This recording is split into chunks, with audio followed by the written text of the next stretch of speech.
Hi there. Thank you guys so much for listening to Grounded in Maine today. My name is Amy Fagan, and my special guest today is Melissa Meadow, also known as the Modern Mortician.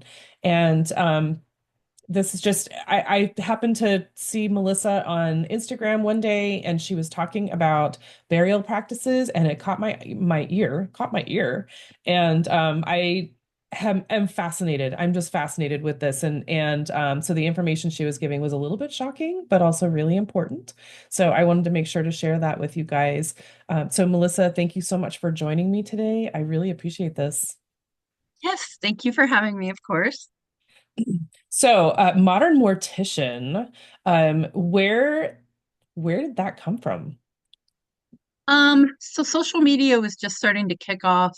I feel like around the time that I came up with the name The Modern Mortician, I was working for a funeral home that was definitely outside the box. It was a mobile funeral home, and it was a new concept in Austin, Texas. And they had mobile, modern, and memorable or something on the back of the window.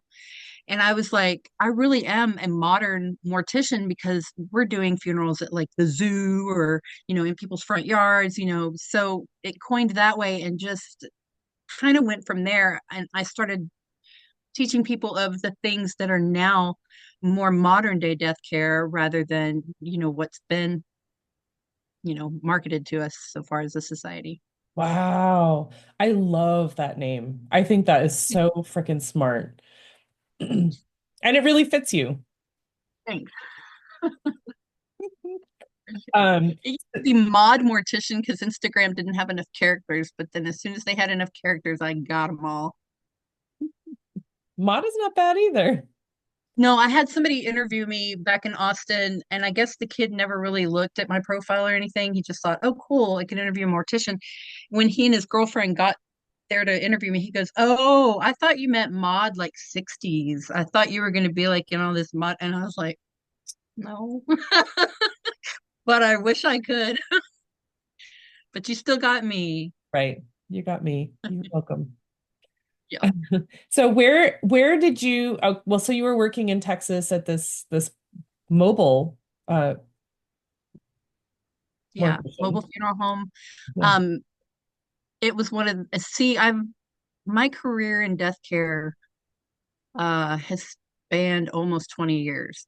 And as I became more outspoken online, it was hard for me to get positions in traditional funeral homes because they were like, she's going to narc us out. So I was able to get these interesting jobs. Like I saw this commercial, or it's like a CNN thing, but that they pay for those kind of spots where they were doing a thing about this mobile van that would come to your home with all these urns in it, like a little showroom. And I was like, that's fascinating. But I decided to reach out to him. I was like, there are people in Austin, Texas that want a different thing. And so they brought their Houston operations and opened up a business in Austin for me, but their financing and their money people and all of that, it was just one of those things where it rose and fell very quickly. And so my location was one of the first ones to get cut. Mm. But that's the alternative of the funeral industry that I kicked into. At this point, I was already very into green burial, and that was another reason the traditional funeral homes didn't want to touch me. Right. Oh, yeah. Just the whole It's hard to personality. catch things on. People are we're such creatures of habit and, tradition, right? Mhm, mhm. But so what exactly is green burial? So green burial is where the body has not been embalmed. There's no intervention as far as chemicals or things like that. The body can still be bathed, dressed, or shrouded, different things like that. But the point is not to introduce plastics, not to introduce chemicals and preservatives, and to let the body return to nature. And with green burial, it can be achieved at a traditional cemetery, but they're going to have rules like you have to use the concrete liner, or else the grave's going to cave in, different things like that that aren't necessarily required. Right. Many cemeteries can like make adjustments for Jewish or Muslim funerals, but they make them buy the vaults and flip them upside down. So there's a hard casing over the decedent underneath.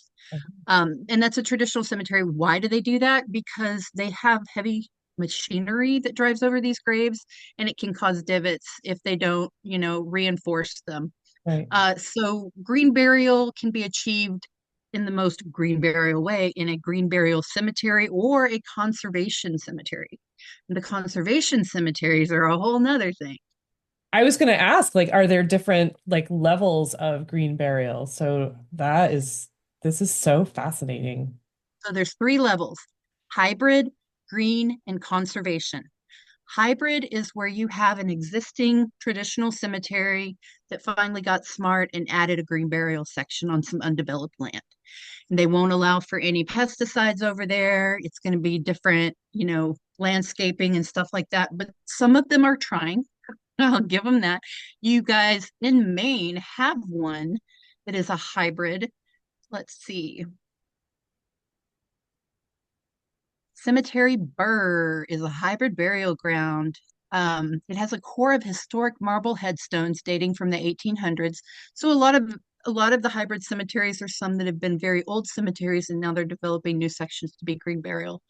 So this one has a trail leading into the graves and also into Frost Gully Wood, a small parcel owned by Freeport Conservation Trust that's open to the public, but Oh, landlocked. Cross So Gully. it's That got my hybrid. attention. Freeport is right. It's next door to where I lived. Yeah, so there's that. It's 2 acres in That's a 6.5 acre conventional cemetery. So awesome. 2 acres of that is set aside for green burial.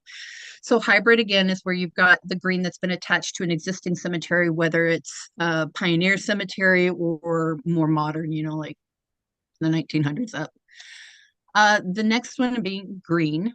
The body can be in a cardboard box that's been decorated by the family. Oh Seen my that God. done. I love Yeah, that. you put pictures all over it. It can become like a that home funerals. That's a whole nother thing. But family can get involved in Cool. decorating. What? Home funerals? Oh yeah, we'll talk about that. We'll talk about home funerals Oh too. You yeah. have the right to care for your own loved ones after they've died, just as you do when they are alive. So, the green burial is just keeping it simple. No preservatives. The body can be refrigerated. That is the alternative to embalming in the preservation process. If you refrigerate a body, or the funeral home refrigerates the body and they keep the body dry, you won't have any problems. A lot of them are really afraid because they're so used to embalming, but I think we're switching into a time where the newer funeral directors and embalmers that are getting into the industry are better prepared than it seems like the old guard was. Mhm. So they always defaulted to try and push people to embalming because it was, easier for them, more predictable. So going on from green, you have conservation. This is where they've set up land trusts, different things like that, where it is meant to protect the land. So say developments are going up in an area and you've got this parcel of land that wildlife lives on and different things like that, and you want to protect it, put bodies on it. But you just always have to have there's tell you, hold on, I can tell you how to have a burial park out there in Maine here in a second. But real quick, some of the conservation cemeteries located in Maine: Winthrop, Baldwin Hill Conservation Cemetery. It's a 10-acre cemetery in Fayette, Maine, adjacent to the Kennebec Land Trust 80-acre Baldwin Hill Conservation Area. So that cemetery intends to be a place where people can mark the end of a life in a meaningful way while surrounded by the beauty of the natural world. They Oh, opened July of 2021. Looking at their website, I mean, if anybody's listening to this, make sure they either, hit back up or write down stuff, or if we can provide like links to these different locations. sure. They have pictures up. It'll blow your mind. It's like walking into a national forest sometimes or a national park. It's just the graves blend in with nature. They're not on traditional marble or brass headstones or, different things like that, granite. They're like on flat flagstone markers or like little boulders that have somebody's name etched and painted into it. The whole point is to be just as natural and to the ground as possible, that you are in the ground that you're in. Another one is Cedar Brook Burial Ground. It's in Leamington, Maine. Okay. Um, The gentleman that founded that one passed away last March. Um, he settled in Leamington 30 years ago when he purchased a 150-acre parcel of land from an elderly gentleman that was retiring and moving out of the area. Hmm. This gentleman, Peter, loved land and maintained it in tree growth throughout all the years before being buried out there. And then you've got another one that's trying to get going. It's called Rainbow's End Natural Cemetery. And it's 14 acres of meadow and pine forest that hug the Penobscot River, Penobscot. Penobscot River, just south of Bangor, Maine. Okay. Uh, yeah, That's cool. so They're that kind of spread out. That's awesome. so So that they're gives you at least wide area. So folks that have land out there that want to protect it and want to open a green burial park, it's really very simple in the state of Maine. As simple as it can be when you're working with government stuff, right? mm, You first start with the Department of Health and Human Services and you let them know what you want to do, and then they'll have you get the land surveyed, register the section with the county registry of deeds, set up a nonprofit with a board of directors, and make sure you're complying with any local zoning ordinances, and not allow any burials within 250 feet of potable water. okay. Pretty Yeah. simple. That doesn't sound so hard. So you could technically do that on your own land if you chose. Yes. That's interesting. The hiccup with doing it on your own land is you have to understand that if you sell the land in the future, if it's not set up like a nonprofit or something, you always have to have an easement to the burial spot. So, say you just want to do family burials on your land, you can arrange that, but you must always have an easement to where your family, your ancestors can approach those grave sites, without Gotcha. Right. Without along disturbing, yeah, without neighbors in their trouble, way. Yeah. the new owners. Okay. Yeah. That's fascinating. So tell me, Melissa, how did you get into this? Like, I know you've been doing it for about 20 years, but what Yeah. happened before that? I initially started out, my story is kind of cute. So it was like the summer before my senior year in high school. And I remember I was sitting at the kitchen table doing something. My mom was in the kitchen, meh, meh, meh, meh. The news was on, and they were interviewing local family owned businesses that needed help for the summer. And I was looking for a summer job. So I was paying attention. They interviewed like a plumber and something else. And then this lady came on and was talking about funeral homes. And my mom pipes in from the kitchen, "Oh, you should go work at the funeral home for the summer. That would be right up your alley." Well, this is the 90s, right? And I was one of those girls that was wearing like flannel t-shirts and Doc Martens. So my mom was convinced that I was a goth, even though I was a little more alternative. So I was like, I will. I'll apply. I will.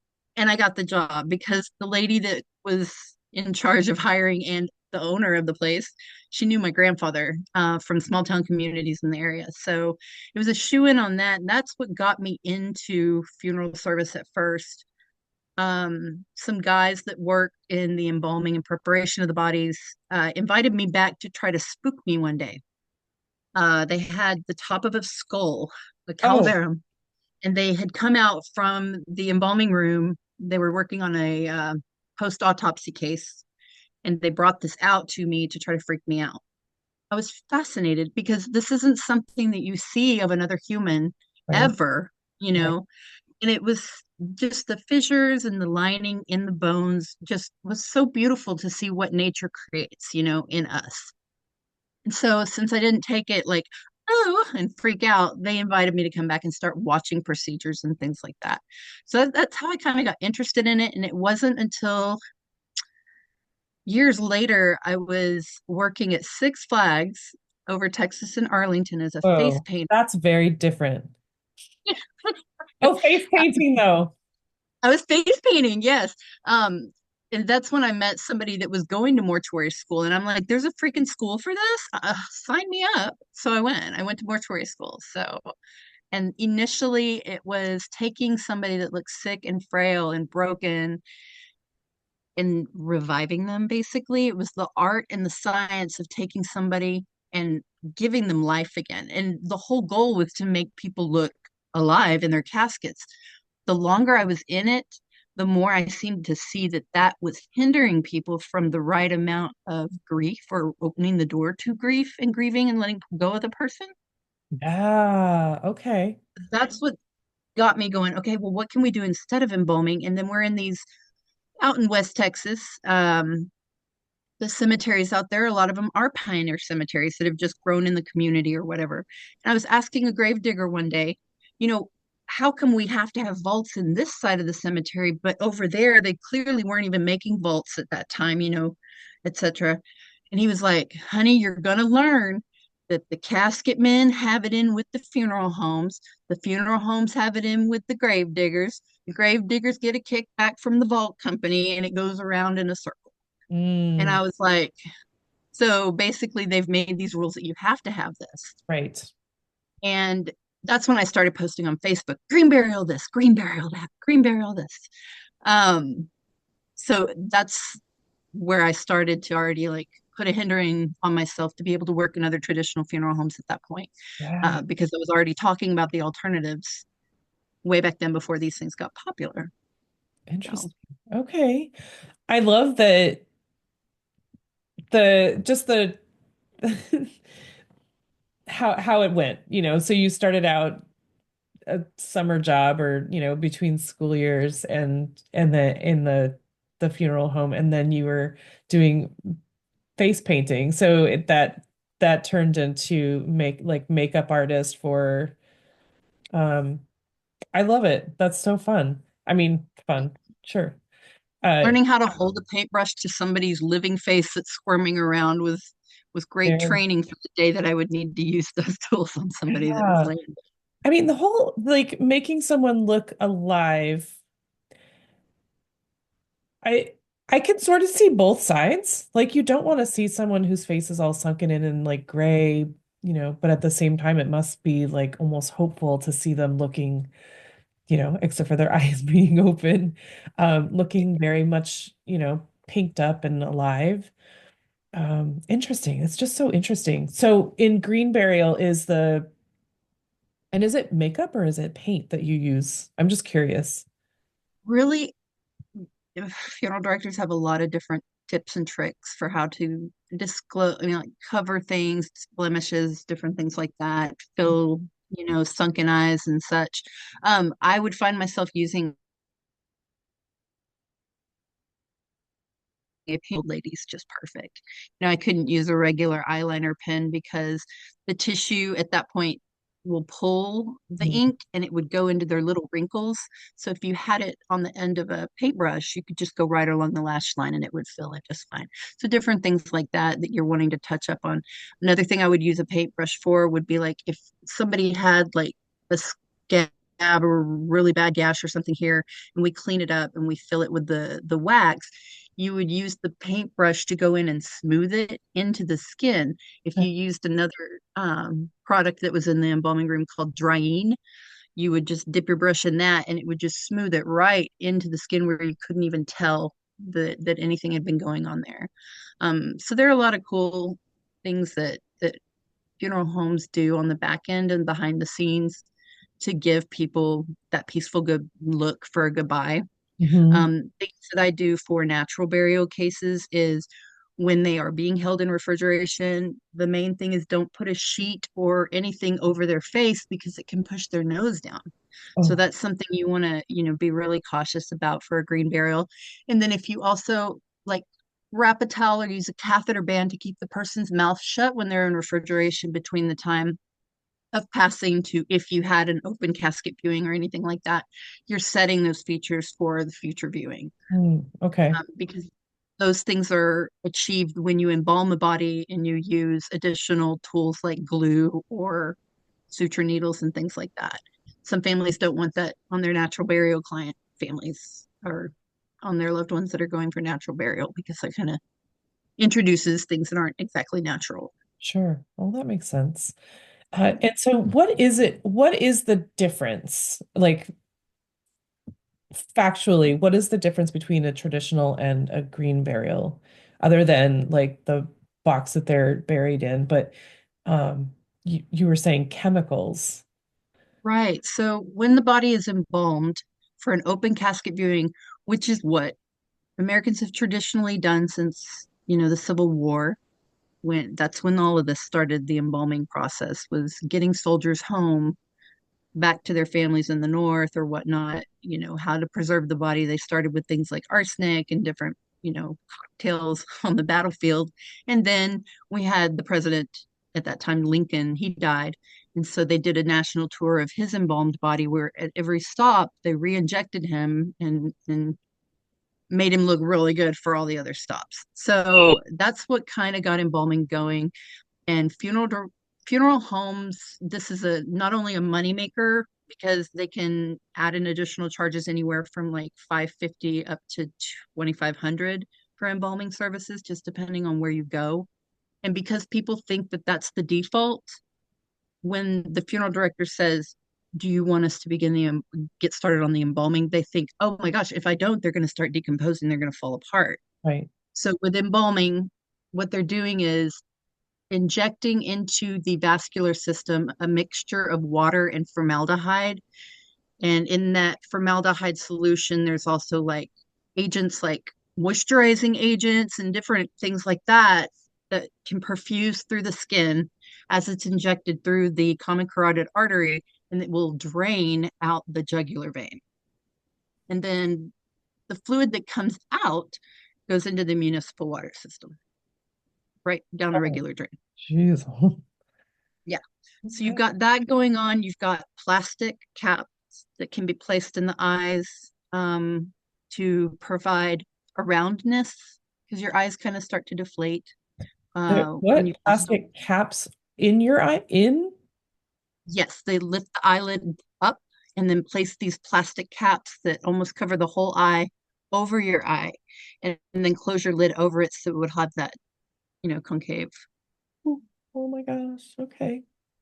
And they'll put these little plastic mouth formers in your mouth too that look like those things the football players put in their Yeah. mouth, Like the mouth except guard. it's Yeah. just covered their teeth.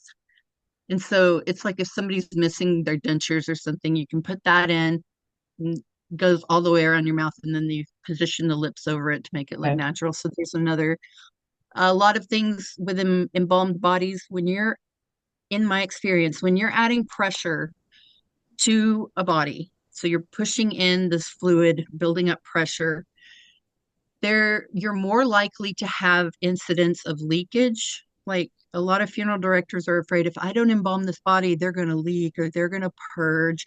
These are terms, that they use to express, liquid coming from the eyes, the nose, or the mouth, anus, places like that. So what they'll do is um, put plastic underwear or plastic pants on the decedent, sometimes plastic overalls, and you've got all of that going on, and then your clothing over it. So, um, where I was going with that was I've seen more embalmed bodies have those leakage issues than I have seen unembalmed bodies have them. Now they're not saying that they absolutely won't have issues like that because when you die, obviously nature starts to happen. And if you have died of certain things where you're on certain medications that maybe have your body swollen, different things like that, you can start to lose some of that, through your actual skin tissue, like your arms or, your body or your legs. So there's different things to pay attention to. Some of that is halted by embalming a body because it's basically solidifying the tissues. And then you're also removing the fluids from inside the abdomen and the thoracic cavity so that you don't have any problems going that's where all the gut microbial action is. So they want to harness that and keep it from doing anything. Now, an unembalmed body needs to be kept in refrigeration so that you don't have those the clock ticking down on those times. In my experience, I have held a deceased individual for 6 weeks in refrigeration with no problems.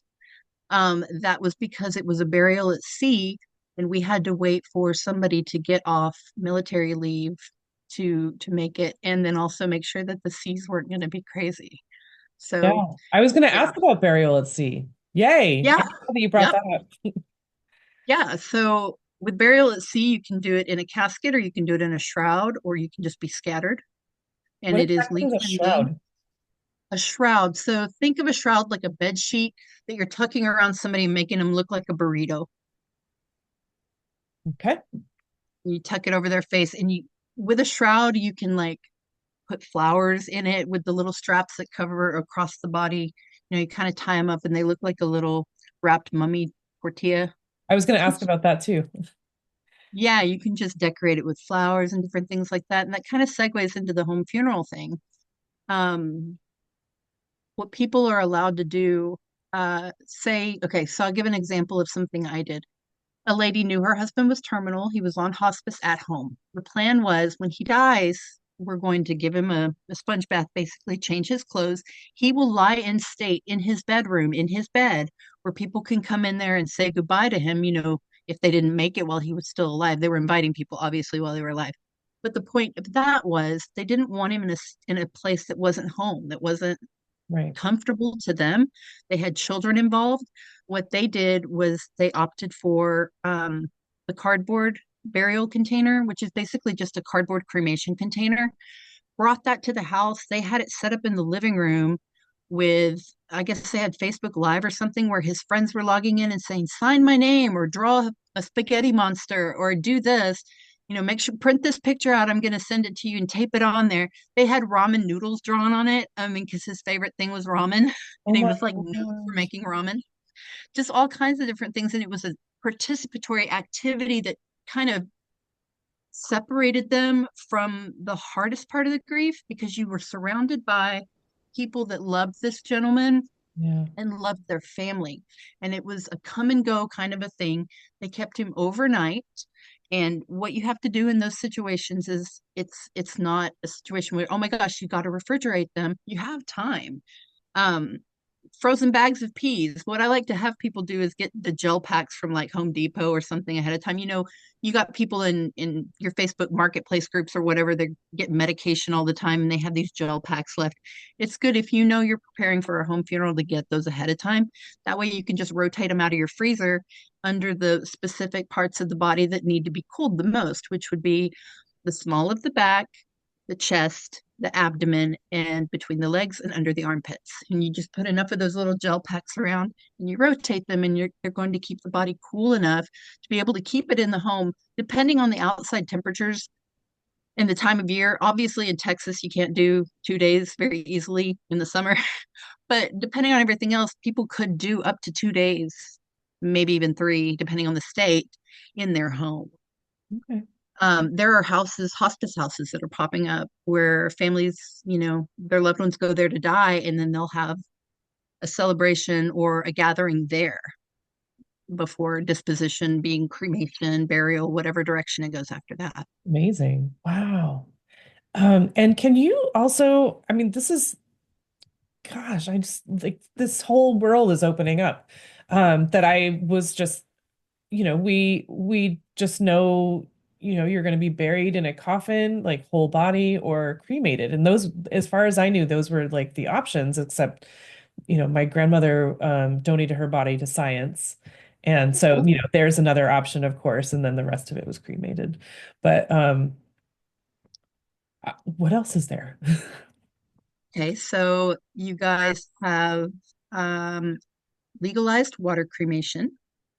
Water cremation is the eco-friendly alternative to flame, and it has not gotten its due marketing. Everybody's heard of natural organic reduction at this point, right? Human composting. Yeah. Okay, so a lot of people have heard of it, uh, the human composting aspect, and that's also legal in your state. There are no facilities yet. Yeah. Um, Oh, I've heard of it, but what exactly? I don't want to give off that I know a lot, but I have heard the phrase. okay, so I'll tell you about it first, and we'll go back into water cremation. So the natural organic reduction um, is where the human body is composted. And then the mulch, or they call it soil, but to be honest with you, if you're scientifically looking at it, it's mulch. The soil that you Okay, so the body, you might have to edit this part. Hold on.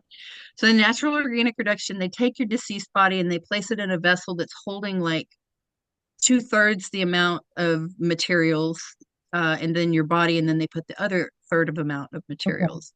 So the materials are usually alfalfa, wood chips, different things like that. Depending on the company, there's now like five different ones, and they're either all in Washington or a couple of them are in Colorado. Um, your body can be flown to one of these places, even though it's legal in Maine and there's nobody offering it yet. You know, just like with any other disposition, if you wanted to be buried in another state, your body can be transported to one of these facilities that does that. What it yields at the end of a 2 month process is a cubic yard of material, soil, and I mean enough to fit in the back of a pickup bed, right? So So the a lot body of can break down in 2 months? yes, because they're controlling the heat, they're controlling the moisture in these little vessels. They're monitoring them all like that. They rotate them. They halfway through the process open the vessels up and remove the bones so they can be pulverized, processed, and placed back into the mixture. Otherwise, the bones would come through, solid. Right, right. Oh, wow. So they do that process, and then at the end of it, you've got they can give you like just a bag full, and then the rest is, placed on protected land or something that they're trying to like one company called Recompose. They work with a tribe in the Washington area that has land that needs revitalization, and so they're extra clients, that don't get taken home by the family or donated to rebuild that land and things like that. So yeah, Wow. This is fascinating. right. I'm personally am not a huge fan of of natural organic reduction. I think it has been rushed to market. But the reason I say like you may have heard about that one before is because it's been on NPR. There's now Hmm. multiple companies that do it. Um, you've even had one of the natural organic reduction companies be on Shark Tank, for goodness sake. So that's had more marketing Okay. than So it's water had more cremation. hype than actual research, is Yes, kind of yes. okay. What is the Um, vessel? Is it what is the the vessel? vessel, so it's usually like 7 foot wide, maybe 3 or 4 feet deep, 3 or 4 feet wide, and depends on the place because there's earth funeral. Theirs looks like a wall of, just squares, a very sci-fi looking thing where all the bodies are in them. Re Recompose was the first main one that did it, and they have these like honeycomb. It's so sci-fi when you really look at it. It's just like it's definitely there to appease people and appeal to the architectural mind. But I'm not a fan of hanging out in a warehouse for 2 months before I get dispersed. Personally, that's me. But people may opt for this as an alternative to green burial if they don't have a green burial location in their area. However, they would have to have access to the natural organic reduction or facility. Right. And So you had said bodies. So it that just made my mind go to, is this like I've had this happen with pets. Like, they're like, would you like them to be cremated on their own, or are you okay with, combining? So is that how it is? It's like a group? thankfully, no. Okay. Each deceased Okay. human has their own vessel. Okay. It's completely their own little vessel. And I do encourage you to look up some of these human composting places online afterwards to get an idea of what I'm talking about. But Sure.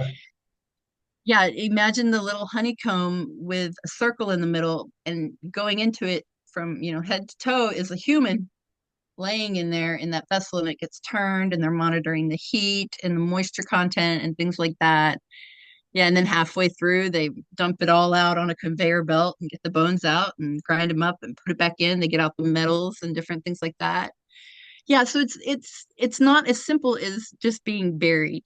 Sure. Green burial, that's green burial. You're just in the ground. That's it.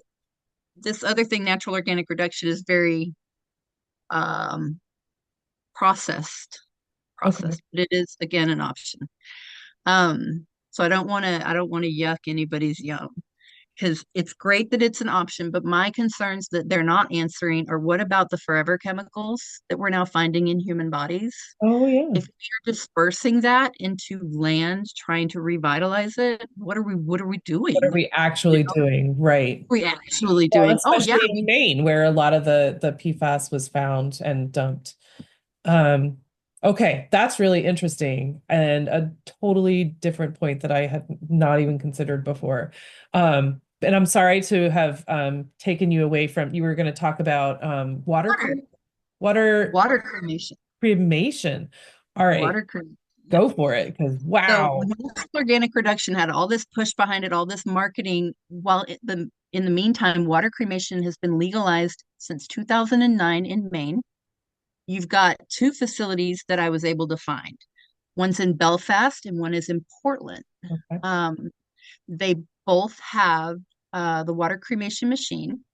And what it is the body is placed on a tray and put into the vessel, typically nude. If the family wants them dressed, it's got to be a biodegradable, very thin material that will break down during this process.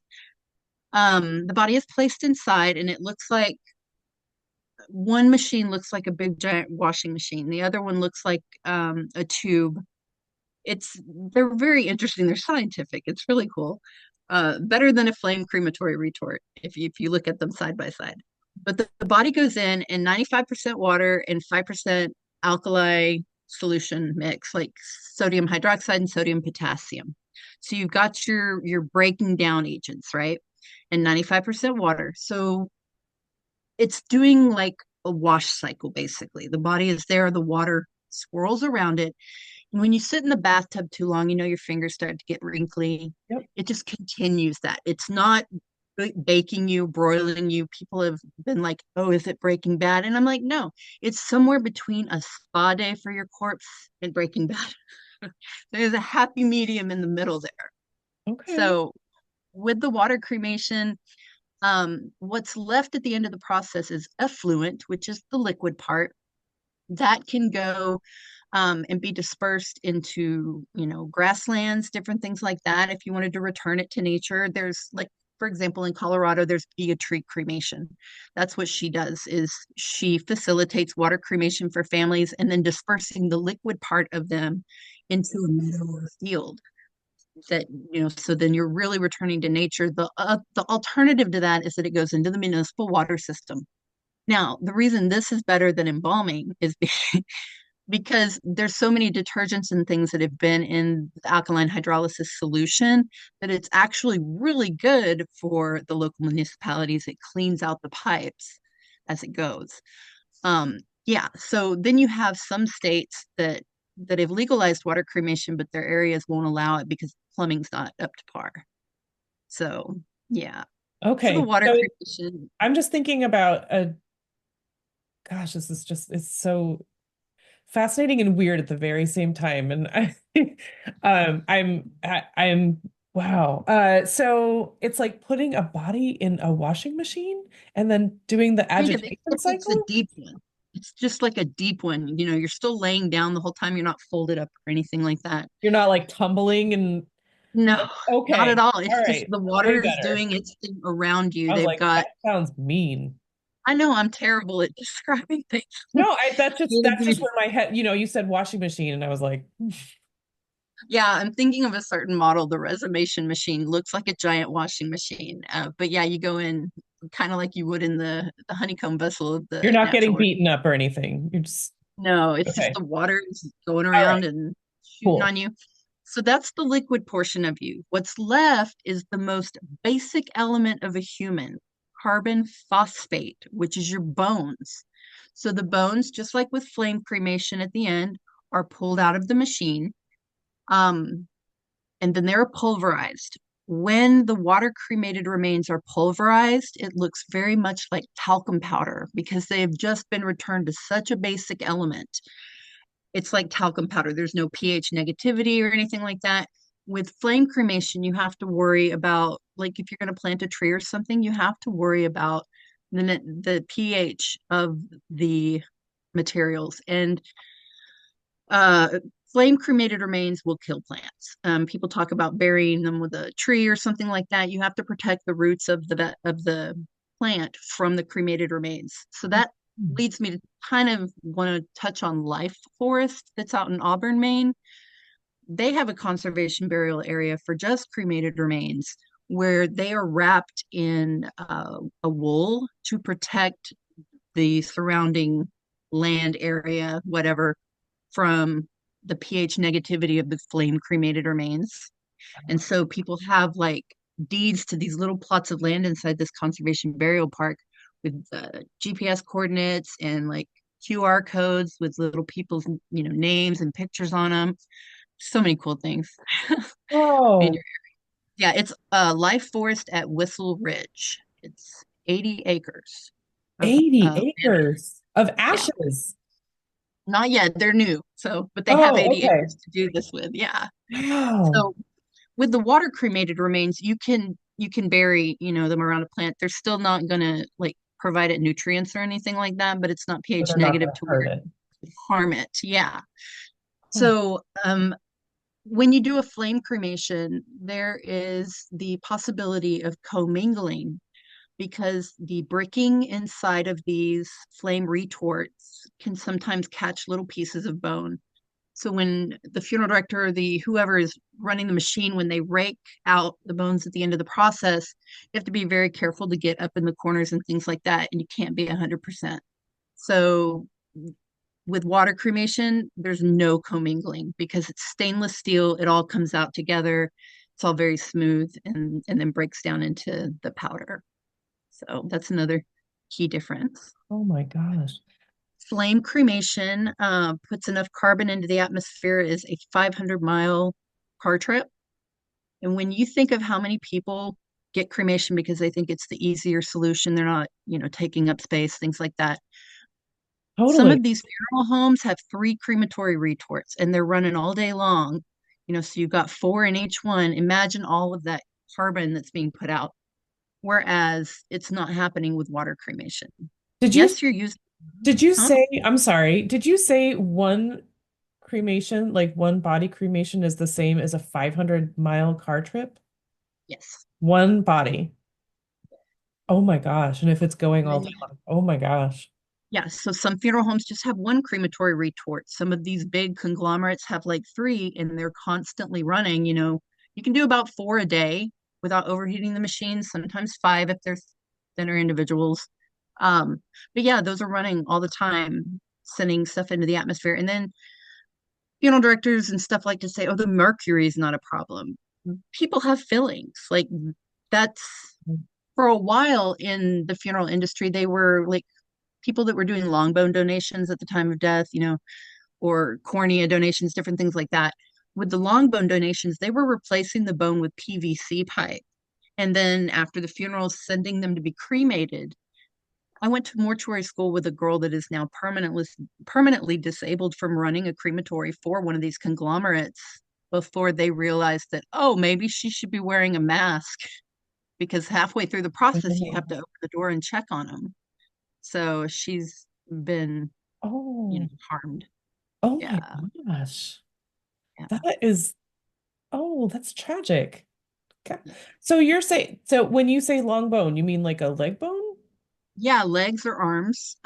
Sometimes when people pass away and, they're middle age, they'll, well, this happens a lot. Families will get a phone call if their person has passed away unexpectedly and it's, not like from a disease or anything like that, where they want to do tissue donation Okay. procurement, or they want, to get your corneas, but also they'll ask for long bone donations. I don't know if it's the marrow in the bones. I don't remember what it is that they do with that, but they will remove the entire bone and then now they replace it, thankfully, with wooden dowels and Okay. then you would just sew the arm back up so it's not like flapping around. My God. Oh my gosh, this is just wild. Thank you for sharing all of Yeah. this. I like I feel so stupid and I'm so grateful that I am more, better informed now. I had no idea there were all these different methods and for death care. Jeez, Well, I are want to they, go back to a comparison on, people choosing flame cremation because they just think it's easier and it takes up less space. Look at the water and also reconsider the green burial or the conservation burial because if you fly anywhere in the United States, you can see how vast areas are. You're not going to get a green burial park in the middle of a metropolitan city. That's not the point. You're going to get it out in the country or out in in nature. And the point is to take you out of, the hubbub and into a place of peacefulness. Mhm. Wow. Um, could do you have an idea of cost? Like, I mean, I know a lot of one of the things that is so hard about the word sustainability in my mind is like if something has the word sustainable or eco-friendly, it's like usually a lot more expensive. And I mean, funeral homes themselves are like insanely expensive. But so a green burial or these other methods, like how do they compare? Do you have an idea? So the most expensive obviously is an embalming with a casket and burial. Then the next most expensive one is the natural organic reduction. Since you don't have a facility in your state, you need to have the loved one flown out, which is far more common than people realize. And you got to consider it's a carbon neutral trip because either way, that plane was going to go to that location. You just happen to catch a ride in the bottom half of it. Um, yes, every commercial airline that you go on, there's probably somebody writing underneath that is no longer alive. Oh my So, God. fun Every fact, plane? almost every commercial flight. Oh, Yes. that is wild. Oh my gosh, you're blowing my mind, Melissa. This is so It's crazy. so easy to do, to send people across state lines, for burials or different things like that. You do not have to be embalmed. That is a myth.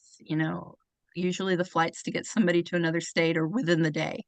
You're just Right, of fine course. with the jetpack. So the natural organic reduction's around $7,000, depending on the facility you use, including your flights and things like that. So Including the where fright you're flight. Okay. embalming above that, and then your natural organic reduction, then your green burial, because you have to consider that you're going to need space. If you're utilizing a funeral home, they're going to make you pay for refrigeration and body care. Um, I need to bring up some resources real quick. The Funeral Consumer Alliance of Maine and the National Home Funeral Alliance. Those are organizations that can help families with the logistics of doing a home funeral and cutting out as much of the funeral home as they feel comfortable with. Um, Okay. so there's that to know. So your green burial, you would need a plot, transportation to it, and then however much involvement the funeral home has with the care of the decedent. And when it comes to a vessel, it could be as simple as grandma's favorite cotton quilt that we would wrap her up in that, secure it, at the shoulders, elbows, and waist and knees with like straps. So you've made your little taquito burrito or whatever it is, and then decorate it with flowers inside the straps.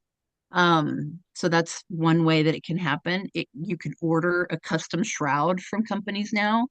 They have like hemp shrouds or, cotton shrouds, denim shrouds, fabrics. Kinkaro out of California is one of the pioneer ones that did that Hmm. back when 6 Feet Under was on HBO. So that's when a lot of people became familiar with green burial. Oh, well, So that explains why very, I didn't know anything about it. you didn't watch 6 Feet I've never Under? had HBO. Oh, And well, if you I ever get definitely never time, watched the show. it might be on Netflix now. It was really good. It was So green burial would be kind of in the middle. I would say the expectation is $3,000 to $5,000 there. Okay. You can get a wicker basket casket. You can get a bamboo casket. You can get a pine box casket, the cardboard casket I was talking about earlier. Things to know, you do not have to get these from a funeral home. You can either source them in your house, like the sheets or whatever, or there's a company like titancasket.com. They provide the caskets for Walmart and Costco. So you're getting it direct from them. They You ship could it buy a directly to the casket at funeral Walmart. home. Yes. mean, yes, but skip Walmart, Costco, and Amazon and go right to the source, Titan Yeah, casket. sure. You can have any color casket. This is metal, obviously, but the green barrel ones, they have wool caskets. They've Mm. got wicker basket caskets. Beautiful green burial options. Really, really beautiful if you're wanting to spend money and get different things. I love So that. Oh my gosh, this is very cool. Okay. So how about the washing machine one? the Water water cremation. cremation would be the next step down on cost, where flame cremation is going to be the lowest.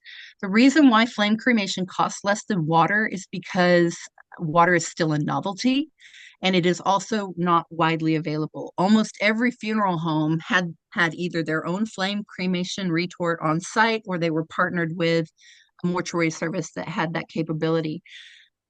Well, I would When the assume that water the water cremation, cremation would be more labor intensive too, wouldn't it? say, Would I'm I sorry, say that again. I would think that the water cremation would be more labor intensive. Is No, that not at right? all. No? No, because with a flame cremation, you have to stop the process halfway through and stir what's going on in the retort to Sure, make what's sure that, going on? yeah, just to make sure that everything gets, evaporated properly. Yeah. So, and then, yeah, the reason with the water cremation being costing more is because the machinery is ridiculously expensive. We're Mm, talking like $1 million or, you know, right. yeah, it's really expensive. They started, there's one company that launched at 500,000 and then it goes up to like $1 million for these machines. Um, and the funeral homes don't want to invest that kind of money in something that isn't already hyped up and ready to go. So people have to know about it and ask about it and Right. start utilizing these facilities that have it before that price will finally go down. Right. Um, but I can tell you on the back end, it costs the same for a provider for flame cremation as it does for water cremation. Oh, And an example of that in Texas, that was the funeral home would pay the mortuary service $250 for a flame cremation. We were paying the same amount for a water cremation. It was just in another state.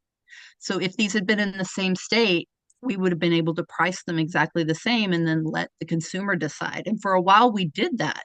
And mhm. consumers chose water um, over flame when they were given the same price and a description of the different processes. Oh, So that's currently, water is priced more than flame, but my goal, my hope, is that someday it will be equal to or less than. yeah. Can I ask a dumb question? Does Oh it no, go does ahead. it cost more for a corpse to fly? Actually, yes, it is usually a little more expensive They than don't your need a $30 suit. Southwest flights. Mm, Yeah, no, they load them in the bottom, and it's usually depending on the location they're going to anywhere from $300 to $700, okay. 300 to 700. Right. Yeah, sure. Okay. Gosh, this is fascinating. And are there other methods of death care that we haven't discussed already? Scientific donation, and again, like you experienced, they'll take your loved one, do the scientific part that they're going to do. For example, when I was in mortuary school, we had cadavers that were scientifically donated bodies that we got to learn the different where the veins were by taking dissecting, and learning things like that. So the end process of that is that the body is cremated in Texas. We had University of Texas was doing water cremations. They've recently gotten in trouble for it, but for years we're doing water cremation, and water cremation wasn't legal in Texas yet. But they were doing it at the University of Texas for donor bodies. So it's a 50-50. You may get flame cremated remains back or water cremated remains back in the future going forward with body donations. But it's important that people do research before the death happens. Because if you wait for the death to happen and then go, oh, body donation, there may not be a facility that can take your loved one. Hmm. And if you plan ahead, they have the time to reach out to a local funeral home in your area that can provide the transportation, the refrigeration, and get them to the flight that they need to for their scientific donation wherever they're going.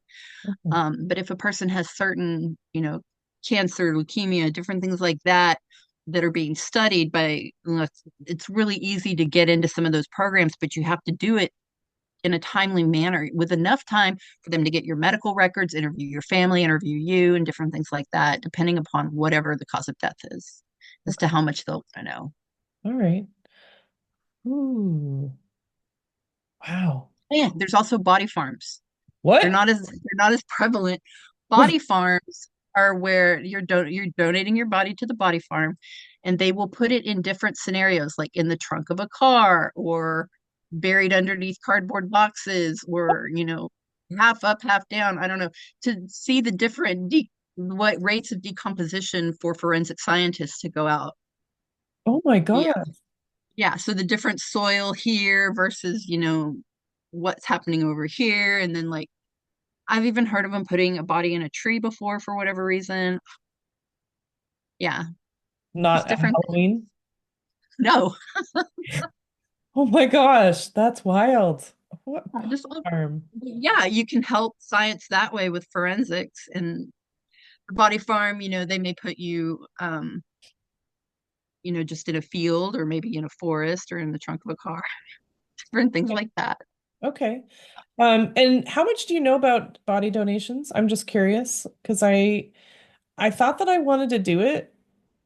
After, I was so inspired by the experience with my grandmother. Like this was in Connecticut, and the year after she passed away, the whole family went there to the school, and they had this whole ceremony where like families had written cards and stories, and somebody, or the school, like they had written cards, and someone did poetry and they did songs and stuff like that, just to like, they called it a gratitude ceremony. And I thought it was so beautiful. And I was like, I want to do that. And then, like, everything I was reading, they're like, basically, you're too fat, Amy, you can't do that. And I'm like, oh, well, that's sorry. That's Like, tough. there's no guarantee I'm gonna be, the perfect weight by the time I pass away. So that's a hard thing to plan for.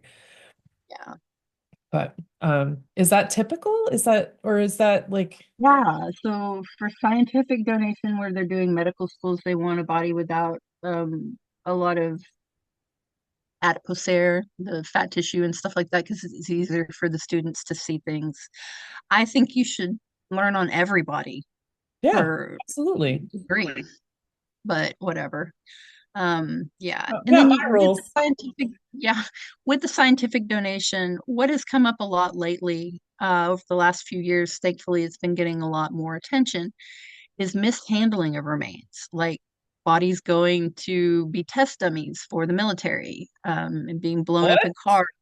Oh yeah, that's happened.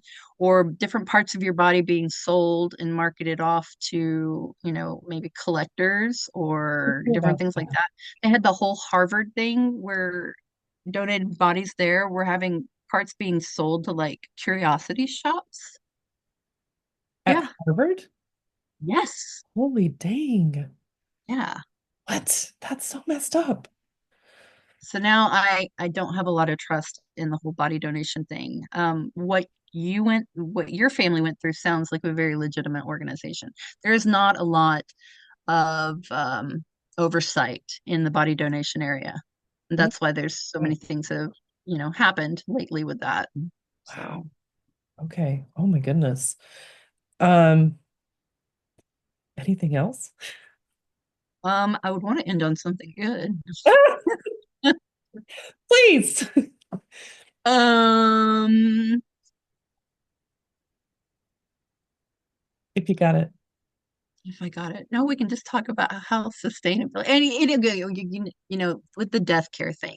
Yes, talking about it is scary, but a lot of professionals have said before me, talking about death is scary, but it's not going to kill you. It's going to make it so much easier on everybody else around you. Right. Yeah, for sure. Because Like, you're like, what about the people you leave behind? Yeah. Give totally. them an idea of what you want. Do the research ahead of time. Ask questions.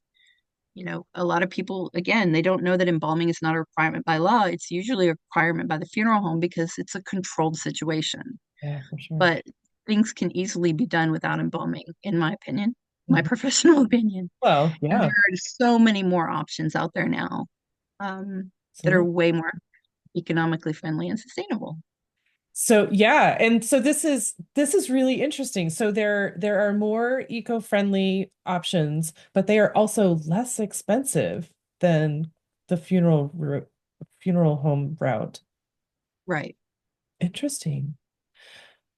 Do you, this is going to be like, I should really just do some more research, but like a green burial, stuff like that, you still have to secure a spot, right? Which I know if you are, I know my grandmother purchased her gravesite years before she passed away. But it's, is it expensive? I don't even know. So no, it's really not. I've seen the prices range from 500 to 3,000. I mean, it's really going to depend on where you get it. But not close to the 3,000. I've only seen the $3,000 ranges on these hybrid cemeteries that are usually put up by corporate funeral homes, that you've got the more modern cemetery and then they just threw over a green burial section on the side. Most of these nonprofits and things like that, I don't see them go over 2,200 for a plot. And that ends up being the majority of your cost, especially when you're not embalming and not having, big Right. receptions and things like that. People can have a graveside gathering. It's very intimate, very, imagine being in the forest and you all walk in together down a path, and the person is laid on a bed of flowers and evergreen boughs or whatever in the grave, and families are encouraged to participate, like get the shovels and place the dirt lovingly, into, or if you really, didn't like them, you throw it in hard. I mean, whatever you want to do. But yeah, families can participate, whereas you've got the sterility of the traditional funeral industry that stand back, don't touch, everything is sterile, everything is clean. Well, it's But lowered down by like a hydraulic something or other, and yeah, with green burial, you're lowering with ropes or straps.